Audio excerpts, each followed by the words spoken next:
할렐루야. 예, 복된 주일 나오신 여러분 정말로 다시 한번 주님의 이름으로 축복합니다.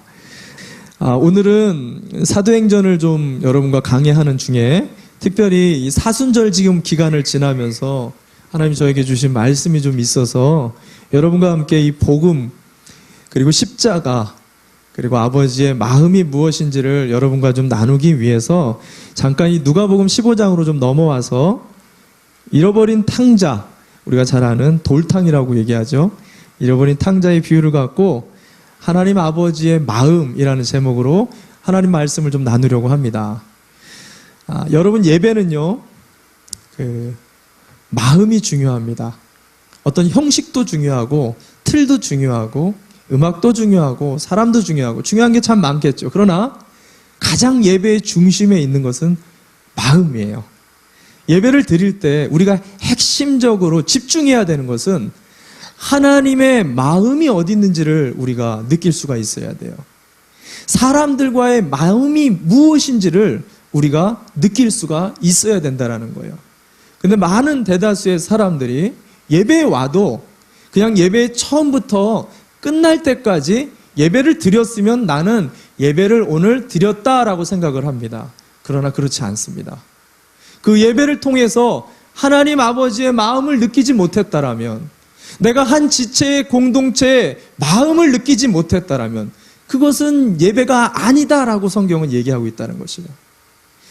제가 몇 주 전에 한 선교사님이 오늘 이 본문을 가지고 잃어버린 탕자에 대한 말씀을 나누는 것을 좀 들었어요. 전혀 다른 시각으로 이 본문의 내용을 해석하고 말씀을 나누는 것을 제가 듣는데 큰 충격을 받았어요. 내가 그동안 수많은 설교를 하고 수없이 이 본문을 가지고 이야기를 나눴는데 나는 아직도 아버지의 마음을 모르고 있었구나. 이 본문을 통해서 예수님이 무슨 말씀을 하려고 했었는지를 나는 아직도 모르고 있었구나. 큰 충격을 받았어요. 그래서 오늘 그 말씀을 가지고 여러분과 함께 여러분과 좀 아버지의 마음이 정말 무엇인지, 어디를 향하고 있는지, 우리에게 예배를 통해서 무엇을 말씀하시려고 하시는지를 여러분과 좀 나누려고 합니다. 오늘 본문은 누가복음 15장은 세 가지 전체 비유를 가지고 있어요. 하나는 잃어버린 양, 100마리 양 중에 한 마리를 잃어버려서 그 잃어버린 양을 찾아가지고 그 큰 기쁨 가운데 돌아오는 목자의 비유가 나오고요. 두 번째는 10개의 드라크마, 그 중에 하나를 잃어버린 한 여인이 그것을 찾은 큰 기쁨으로 10개의 드라크마가 얼마나 비싼지 모르는데 잔치를 여는 그 이야기를 비유로 또 나오고 있고, 오늘 본문에 여러분과 함께 읽었었던 세 번째 비유는 바로 잃어버린 아들을 되찾은 아버지의 큰 기쁨을 이야기하고 있다는 것입니다. 제가 왜 이 세 가지를 얘기하느냐? 수많은 사람들이 잃어버린 탕자의 비유를 들 때 어디에다 초점을 맞추면서 이것을 이야기해야 될지 모른다는 거예요. 성경의 비유들의 대부분은요, 그것을 이야기하는 목적이 따로 있어요. 근데 그것을 보지 못하고 비유에 집중을 해가지고 이야기를 풀어버리면 예수님이 얘기하려고 하는 본질을 놓쳐버릴 수가 있다는 거예요. 지금 이 세 가지의 비유를 통해서 예수님이 이야기하려고 하는 아버지의 마음은 잃어버린 자를 찾았을 때 아버지께서 느끼는 그 감격과 기쁨을 오늘 본문을 통해서 우리에게 얘기하시려고 한다는 것입니다. 그래서 오늘 여러분과 함께 좀 세 가지로 좀 살펴보면서 이 아버지의 마음에 좀 초점을 맞춰서 본문을 좀 풀어보려고 합니다. 첫 번째 여러분하고 함께 좀 살펴보려고 하는 것, 그것은 아버지의 이상한 결정이 좀 나옵니다. 이 이상한 결정을 좀 여러분과 함께 좀 풀어보면서 여기 안에 있는 아버지의 마음이 뭔지 여러분과 좀 살펴보려고 합니다. 오늘 이렇게 시작합니다. 12절 말씀 한번 볼까요? 제가 읽어드립니다. 작은 아들이 아버지에게 말하기를 아버지, 재산 가운데서 내게 돌아올 몫을 내게 주십시오 하였다. 그래서 아버지는 살림을 두 아들에게 나누어 주었다. 좀 시작이 그닥 자연스럽지가 않습니다. 아버지에게 두 아들이 있는데 갑자기 아버지가 돌아가시지도 않았는데 유산을 좀 달라고 요구하는 둘째 아들의 이야기로 시작이 돼요. 한국에서 이런 아들이 있으면 여러분 어떻게 하죠? 뭐라고 하죠? 오냐, 여기 있다 이렇게 줍니까? 아니죠. 이런 아들은 못된 아들이라고 그러죠. 아주 나쁜 아들. 좀 전문 용어로 얘기하면 호로자식이라고 얘기하죠. 이 단어를 좀 별로 안 들어보신 분들 몇 분 계실 텐데, 호로자식이 무슨 뜻이죠? 쉽게 얘기하면 그냥 나쁜 자식이라는 얘기예요. 이 호자라는 게 이게 외랑캐? 예, 오랑캐. 예, 외족의 아들. 그러니까 내 자식 같지 않다는 거예요. 도대체 아무리 이해하려고 해도 내가 내 배로 낳은 자식 같지가 않는 아주 불효막심한 놈을 얘기할 때 호로자식이라는 표현을 쓰잖아요. 한국말로 얘기하면 갑자기 아버지가 죽지도 않았는데 유산을 달라고 하는 건 말이 안 되는 거예요. 근데 유대 사회, 이 이스라엘 사회, 지금 이 비유를 얘기하고 있었을 때 이스라엘 사회는요, 한국보다 더 가부장적인 남성 중심의 사회였습니다. 그래서 한국 사람들은 이렇게 불효막심한 자식을 보면은요, 막 또 때리잖아요. 미국에서는 때릴 수가 없지만 한국에서 막 두들겨 패일 수도 있잖아요. 근데 유대인들은 어떻게 하느냐? 신명기 21장에 돌로 쳐 죽이라고 얘기하고 있어요. 자식이고 뭐고 그런 게 없어요. 아버지의 말에, 부모의 말에 순종하지를 않으면 돌로 쳐서 죽이라고 하나님이 명했다라는 거예요. 그 정도로 유대 사회는 가부장적이고 남성 중심, 아버지 중심의 그런 사회를 가지고 있었다는 것이죠. 이런 사회, 이런 가정의 문화 속에서 아들이 갑자기 아버지가 돌아가시지도 않았는데 불효막심하게 유산을 좀 달라고 요구를 했단 말입니다.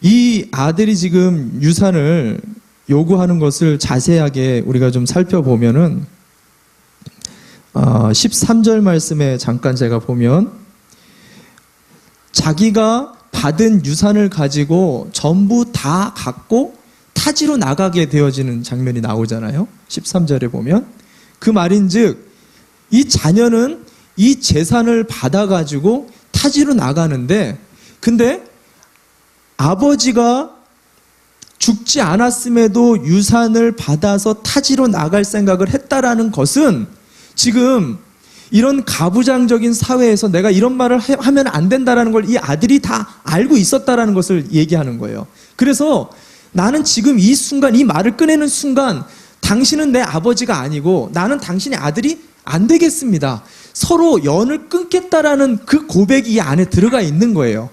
그래서 유대 사회에서는 이런 말을 할 수 없는 이 사회 속에서 이 말을 지금 꺼내고 있다라는 것은 연을 끊겠다라는 것을 상징으로 얘기하는데, 뭘 보면 아냐면 지금 13절에서 자기 물건을 다 가지고 타지로 떠났다라고 표현하는 이 문구예요. 여러분이 한국에서 미국으로 이민을 올 때 어떤 분들은 한국에다가 건물을 남겨놓고 오신 분도 있고 돈을 좀 남겨놓고 가족들을 남겨놓고 이렇게 오신 분들이 있잖아요. 이런 분들의 대부분은 어떤 일이 생기면 다시 한국을 돌아갈 생각을 하고 그런 것들을 남겨놓으신 분들이 대부분입니다. 근데 그런 거 하나도 없이 일가친척 하나도 안 보면서 재산을 아주 똘똘 그냥 하나, 그 1원 한 푼 남겨놓지 않고 그냥 다 긁어가지고 이렇게 미국으로 오신 분들, 이런 분들의 생각 속에 뭐가 있겠어요? 다시 한국을 갈 필요가 있겠어요? 거의 다시 한국을 돌아갈 생각을 가지고 온 사람이라고 보기가 어렵다라는 거예요. 지금 자녀가, 이 아들이, 유산을 달라고 하는 이 아들이 속으로 그런 생각을 가지고 지금 아버지께 유산을 좀 달라고 이야기했다라는 것입니다.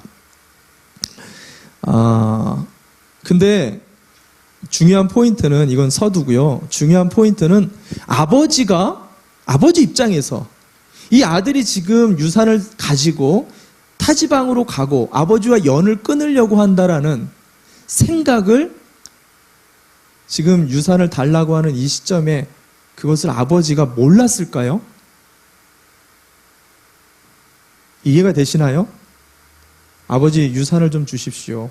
이렇게 얘기를 했을 때, 아, 이 녀석이 아버지를 떠날 생각을 하는 거구나. 왜냐하면 유대 사회에서는 이게 용납이 되지 않기 때문에, 관례적으로.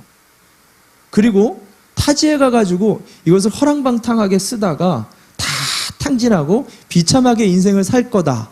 이런 생각을 아버지가 못했을까요? 제가 왜 이 질문을 하냐면, 저는 이 본문을 보면서 한 번도 이런 생각을 해본 적이 없어요. 그냥 아버지가 그냥 줬구나라고 생각을 했어요. 근데 제가 이렇게 자식을 좀 많이 길러보다 보니까, 숫자가 많다 보니까 별일들이 다 있잖아요. 근데 자식을 키우다 보니까 얘네들이 아버지께 나와서 뭔가를 부탁하고 이야기를 할 때 얘가 거짓말을 하는지, 얘가 진짜로 나한테 얘기를 하는지 대략 짐작이 오더라고요. 얘의 일거수일투족을 다 알기 때문에.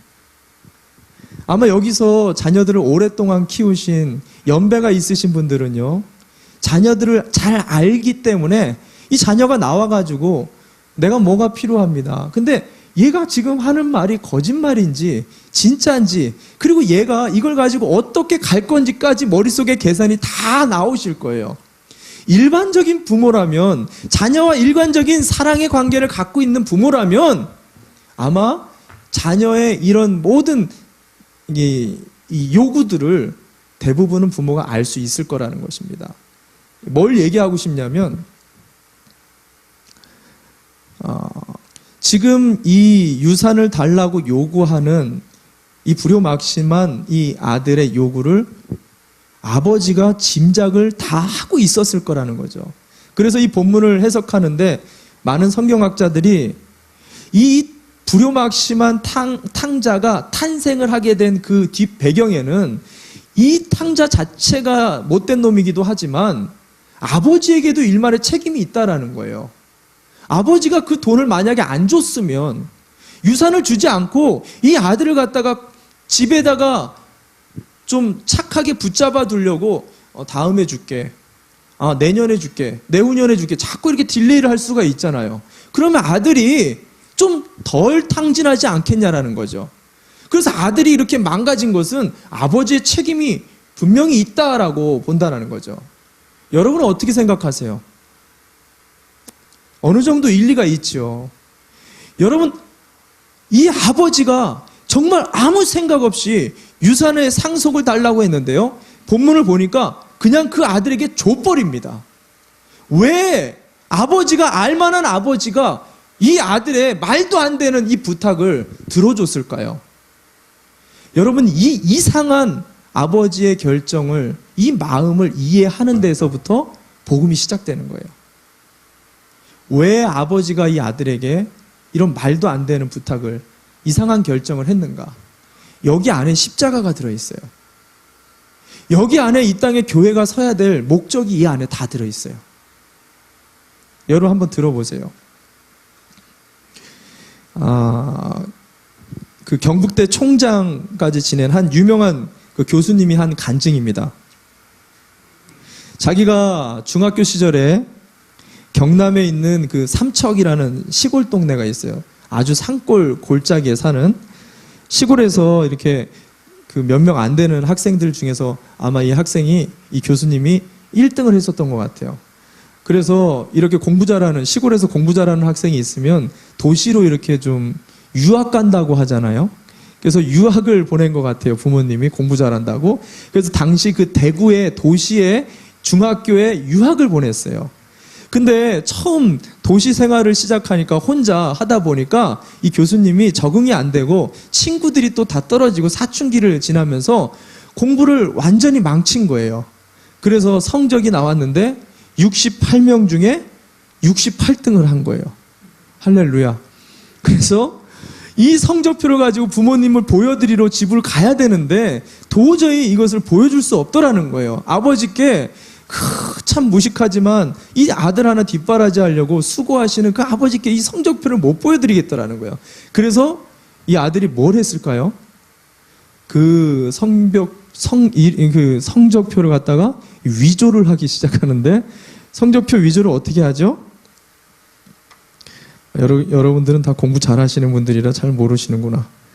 옛날 성적표는 이렇게 그 인쇄체가 아니잖아요. 선생님이 숫자로 등수를 다 적어 놓잖아요. 성적표에다가. 그 등수에 이렇게 면도칼로요. 쓱쓱쓱쓱쓱쓱 이렇게 긁으면, 다 진짜 모르시나?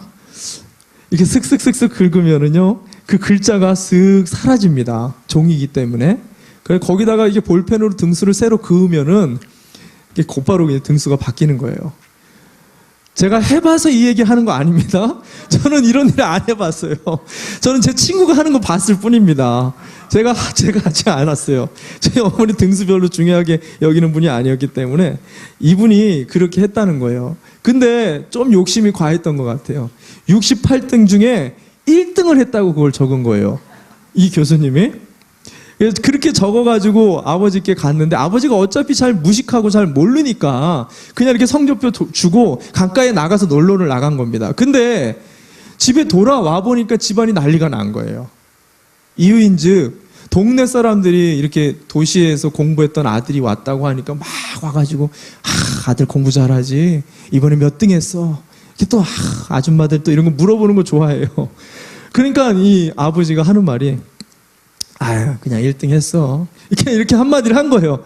우와, 1등 했냐고 동네방네 소문이 막 나가지고, 그러면 가만히 있지 못하지. 또 자기 아들도 아닌데, 한턱 쏘라고, 한턱 쏴야 된다고 막 이렇게 동네에서 난리가 나니까, 이 아버지가 한턱을 쐈는데, 그 가난한 집안에 갑오, 이 재산 1호였던 돼지가 한 마리가 있었는데, 그거를 그날 잡아버린 거예요.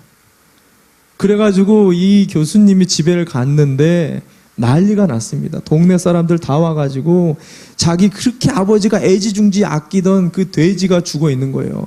그걸 잡아가지고 온 가족이 막 기쁨과 잔치로 났는데 한 명만 가시방석에 죽을 것 같은 거예요. 누구냐? 이 교수님이에요. 내가 죽어야 되는데, 내가 맞아 죽어야 되는데 돼지가 맞아 죽었다고, 우리 집 재산 1호가 맞아 죽었다고 한탄을 하면서 너무 민망해가지고 도망쳐 나가갖고 막 강에 빠져 죽으려고 막 자살을 하고 막 자기를 막 때리고 자학을 했대요. 그러다가 그 길로 다시 대구시로 돌아가서 학교로 가가지고 자기가 적은 그 1등, 그 1등에 합당한 진짜 학생이 한번 돼보려고 목숨을 걸고 그날부터 공부를 했더라는 거예요.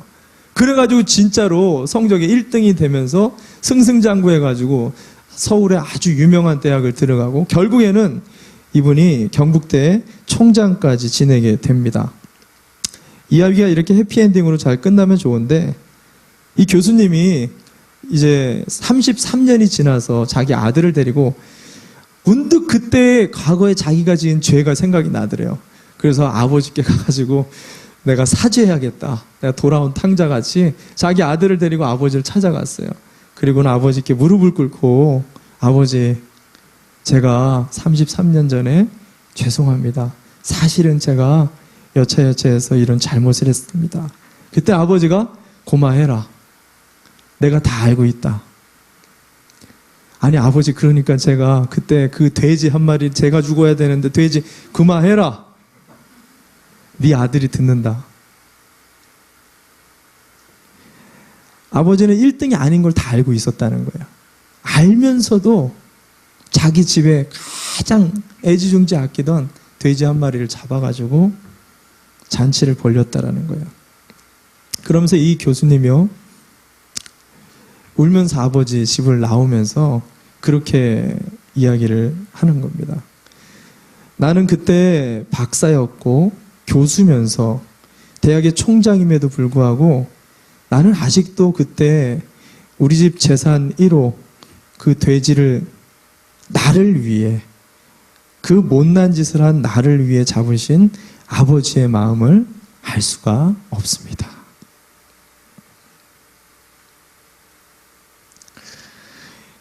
여러분은 우리 같은 못난 이 죄인을 위해서 예수님을 십자가에 잡으신 아버지 하나님의 마음을 아시겠습니까? 어떤 분은 저한테 이렇게 질문해요. 목사님, 왜 하나님은 하필 인간에게 이 자유의지를 줘가지고 우리의 인생을 이렇게 쫑나게 만드셨냐고. 그 자유의지만 주지 않고 그냥 법대로 알아서 살아가도록 창조하셨으면 좋았을 것 아니냐고. 또 어떤 분은 또 그래요. 하필 그 에덴 동산의 수많은 실과를 맛있게 먹게 내버려 두면 좋은데 왜 하필 유혹거리 그 중간에 모든 이목이 집중되어지는 중간에 선악과를 왜 만들어가지고 우리를 그렇게 시험에 들게 만들었냐. 이게 무슨 뭔가 있지 않냐고. 하나님이 인간을 아주 그냥 못되게 만들지 않았냐고. 이해를 못하겠다라고 얘기하시는 분들이 많아요. 여러분, 하나님은요, 우리가 아버지의 인격적인 그 관계가 열리지 않으면 절대로 이해할 수가 없어요. 하나님이 우리를 얼마나 사랑하시는지, 하나님과의 인격적인 교제가 일어나질 않으면, 그 마음을 누리질 못하면 성경은요, 이해하지 못하는 것 투성이가 된다는 거예요.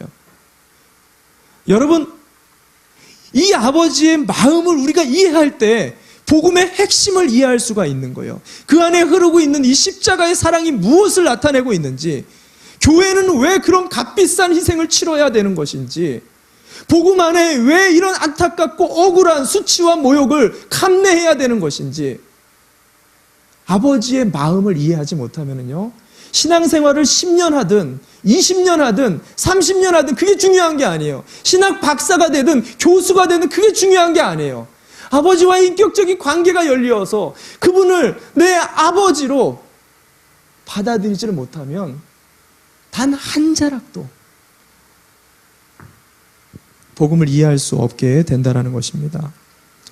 저는 이 사순절 기간을 통과하면서요, 특별하게 다른 어떤 때보다도 하나님 아버지의 마음에 집중할 수 있었으면 좋겠어요. 그 마음이 회복됐으면 좋겠어요.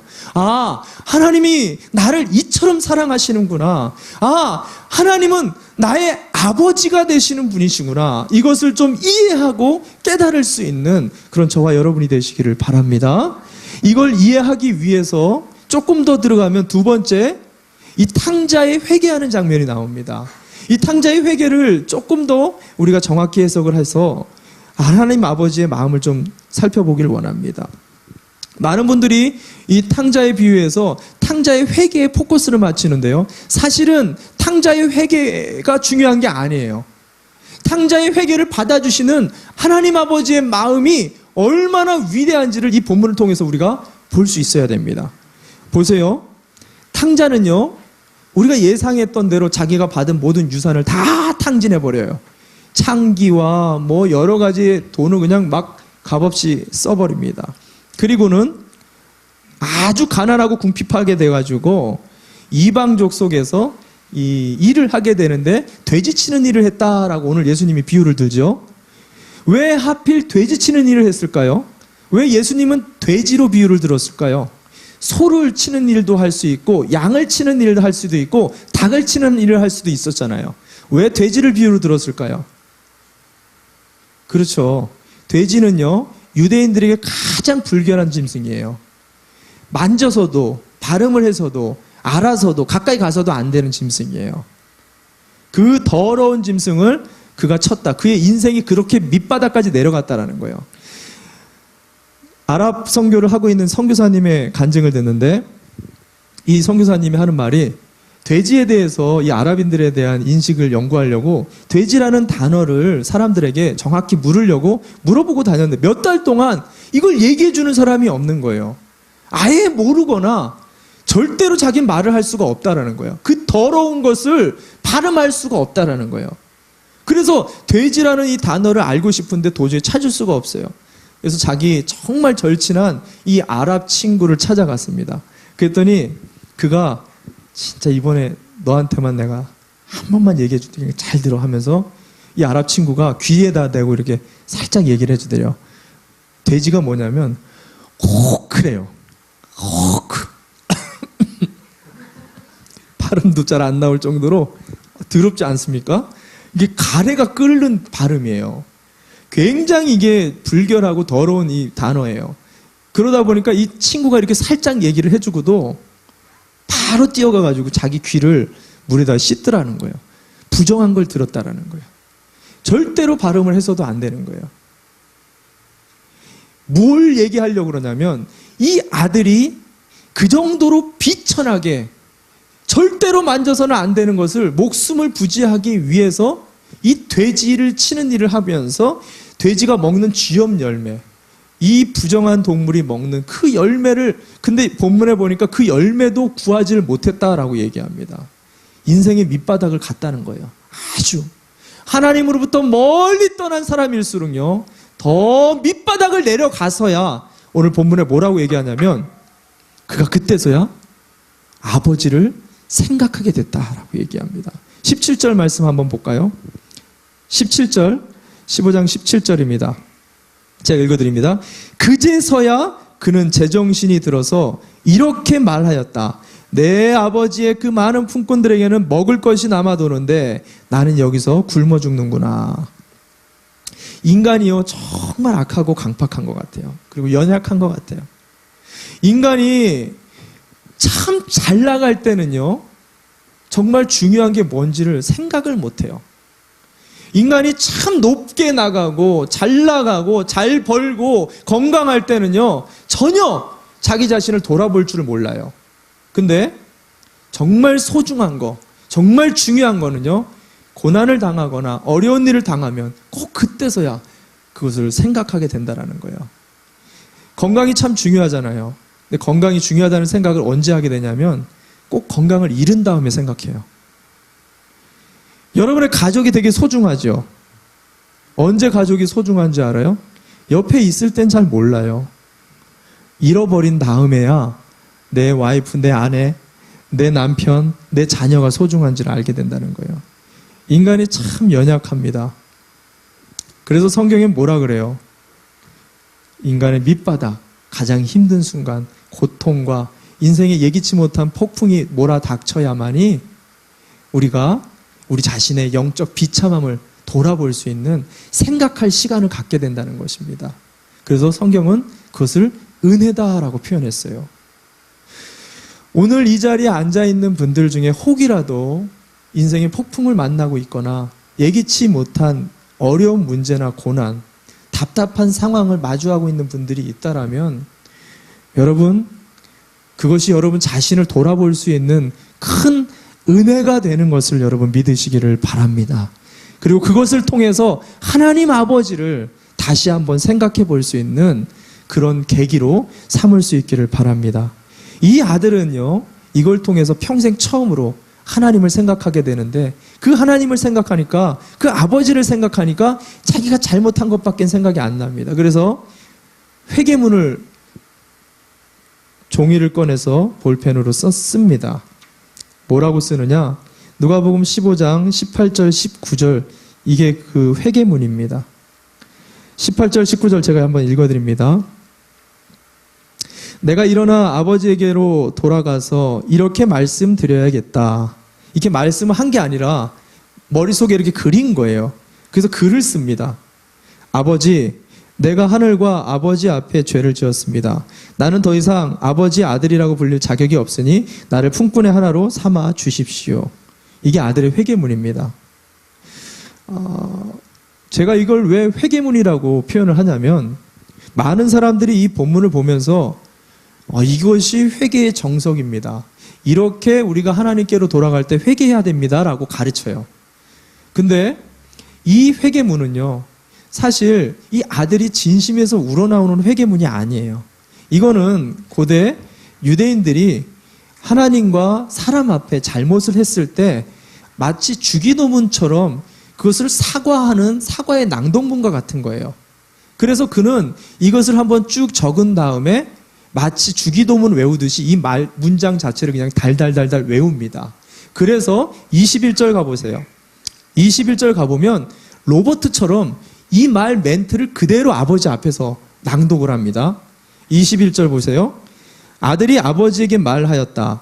아버지, 내가 하늘과 아버지 앞에 죄를 지었습니다. 이제부터 나는 아버지 아들이라고 불릴 자격이 없습니다.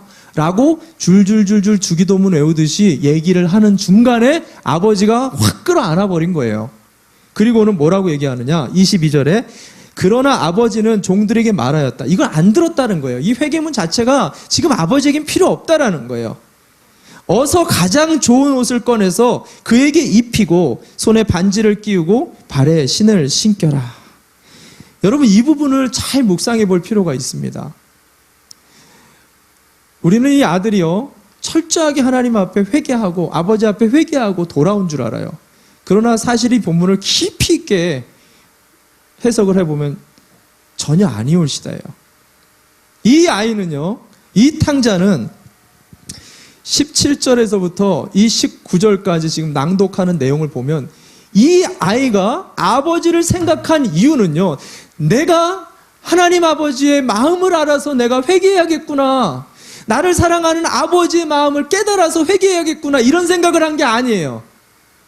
내가 굶어 죽게 됐구나, 내가 질병에 걸렸구나, 내 재산이 탕진을 얻었구나, 내가 어려운 막다른 길목에 섰구나, 해답을 알 수 없는 문제를 만났더니 아버지의 도움이 필요하니까 아버지의 용서를 구하고 있는 장면이라는 거예요.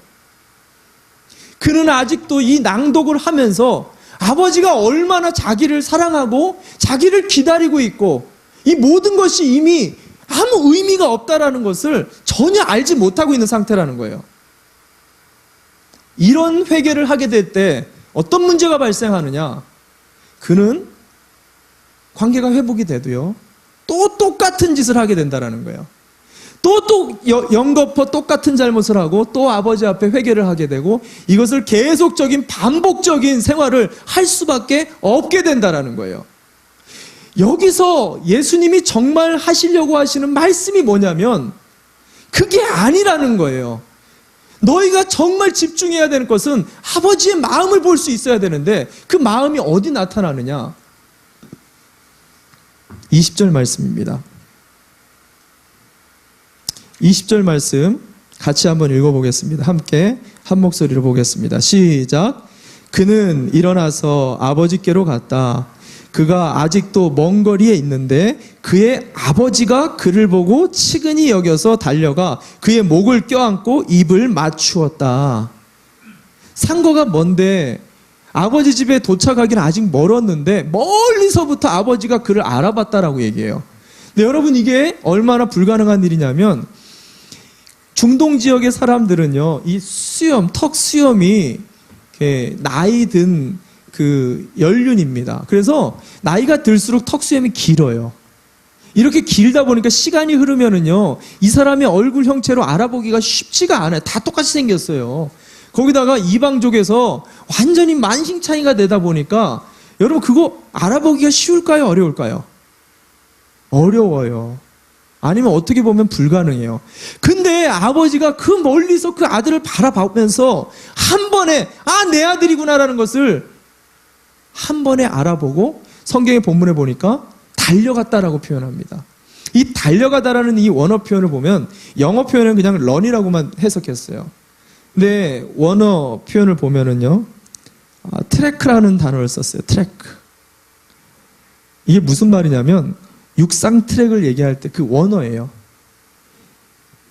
육상 선수가 달리는 그 육상 전문 용어입니다. 무슨 말이냐면 아버지가 지금 100m 달리기를 하듯이 숨을 안 쉬고 전력 질주를 해가지고 그 아들을 향해 뛰어갔다라는 얘기예요. 여러분, 이게 우리가 조금 고민해 볼 필요가 있는 본문의 내용입니다. 그냥 단순하게 지금 아버지가 이 잘못한 아들을 기다렸기 때문에 오랫동안 애타게 찾았기 때문에 그렇게 단순하게 지금 달려가고 있는 게 아니에요. 유대인들의 그 문화는요, 절대로 달려갈 수가 없습니다.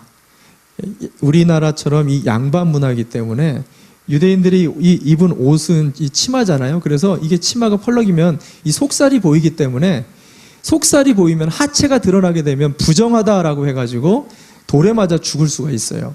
근데 지금 아버지가 이렇게 애타게 달려가고 자기 속살이 보이고 돌에 맞아 죽을 수도 있는 수치와 부정한 짓을 갖다가 아들을 향해 달려가면서 하고 있는 이유가 있어요. 그것은 유대 문화가 있는데, 유대 문화 중에 뭐냐면 아들이 이렇게 아버지를 불효막심하게 호로자식처럼 못된 짓을 해가지고 아버지 재산을 탕진하고 못된 짓을 해도 그냥 이렇게 용서를 하면 용서가 됩니다.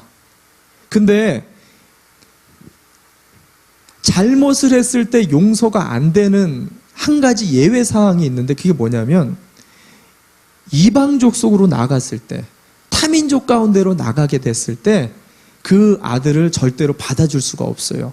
용서할 수가 없어요. 왜냐하면 이스라엘 백성들 안에서는, 이스라엘 사람들 안에서는 희년 제도가 있기 때문에 희년이 돌아오면 모든 게 다 회복이 돼요. 땅도 회복이 되고 노예였던 사람이 다시 풀리게 되어지는 희년 제도를 갖고 있습니다. 근데 이 아들은 이방족으로 나갔기 때문에 이 아들이 이방족에서 탕진한 것들을 다시 회복할 수가 없어요. 그래서 만약에 이런 아들이 돌아오게 되어질 때 사람들 눈에 뜨이게 되면 무조건 잡아가지고 돌로 쳐서 죽여버려요. 부정하기 때문에. 아들로 회복시킬 수가 없어요. 누가 볼까봐, 그 아들을 누가 볼까봐 지금 아버지가 전력 질주해서 목숨을 걸고 자기가 수치를 당하고 자기가 돌에 맞아 죽어도 상관이 없는 거예요.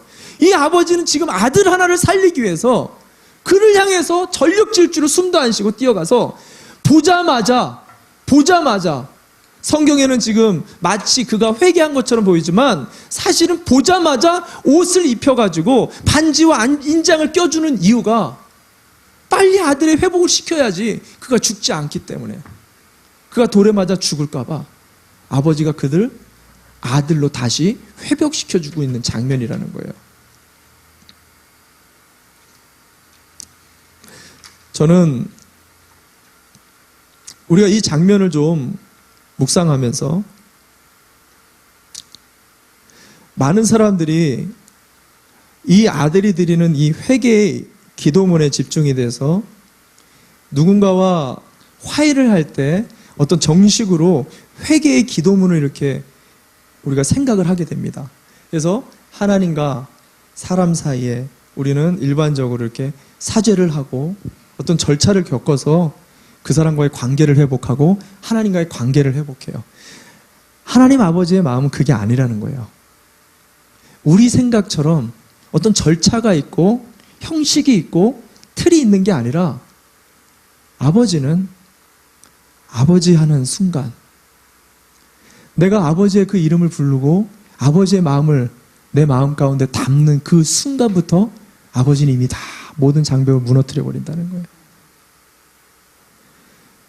여러분, 이것이 얼마나 중요한지를 기억하셔야 됩니다. 우리가 요한복음 마지막 4복음서 중에 요한복음에 특별하게 다른 복음서는 전부 다 지상명령 성취로 예수님 명령을 하면서 마치는데, 사랑의 복음서인 이 요한복음 맨 마지막을 보면 다르게 끝납니다. 배신자 베드로와 예수님과의 만남으로 끝나요. 뭘 얘기하려고 요한이 이것을 기록했느냐? 그 배신자, 용서할 수 없는 베드로를 예수님께서, 사실 내가 그 순간 예수님이라면, 여러분이라면 뭐라고 얘기를 하겠어요? 저는 그래요. 내가 생각할 때 너는 제자로서 도저히 너를 세울 수가 없다. 지금까지 내가 너를 지켜봤는데 너는 앞으로 또 그럴 것 같아. 너는 떡잎이 안 됐다. 너 만약 제자 되고 싶으면은요, A4지에 한 10장 정도 사과문을 적든가, 절대로 다시는 그런 짓을 하지 않다든가, 실수하지 않겠다. 너 자신을 고치고 어떤 훈련 받고 어떤 훈련 받아서 온다고 하면 내가 너 제자로 써줄게.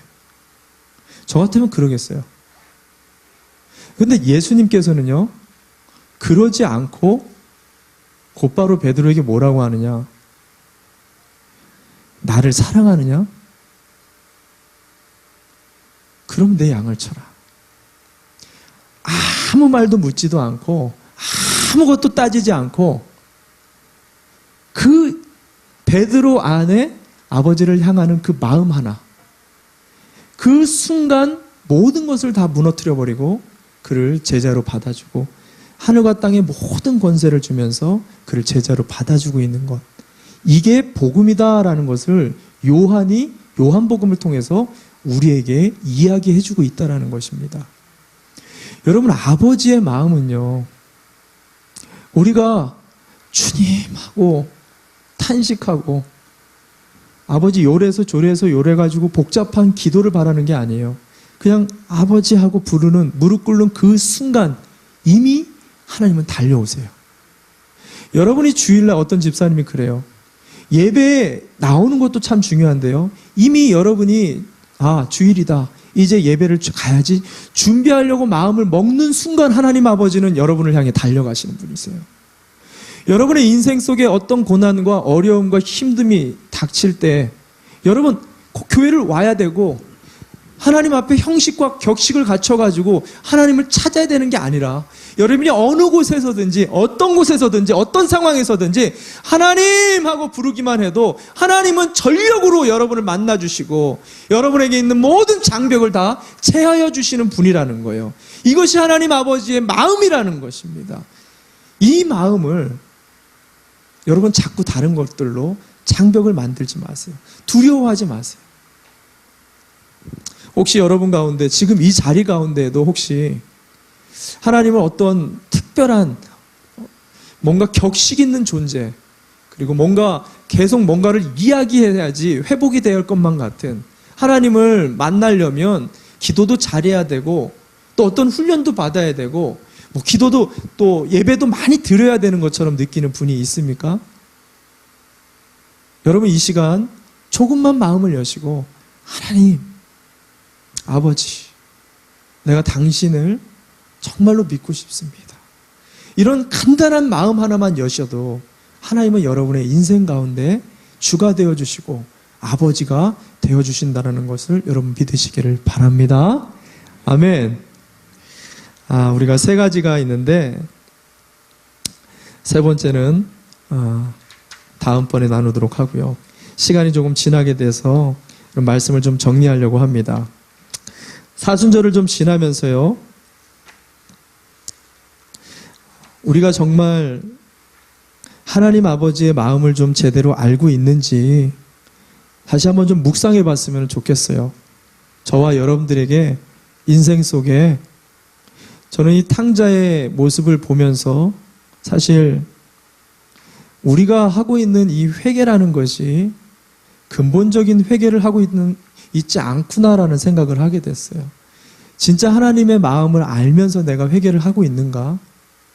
하나님의 생각과 뜻을 알면서 내가 회개를 하고 있는 것인가? 아니면 지금 당면한 어려움을 잠깐 모면하기 위해서, 잠깐 이 힘든 문제를 해결하기 위해서 하고 있는 것인가? 예수님은 그게 아니래요. 하나님이 정말 원하는 것은 나를 원하신다는 거예요. 하나님을 소유하시면 여러분 모든 문제를 해결할 수 있습니다. 하나님 자신을 소유할 수 있는 그런 여러분이 되시기를 주님의 이름으로 축원합니다. 우리 함께 자리에서 일어납시다.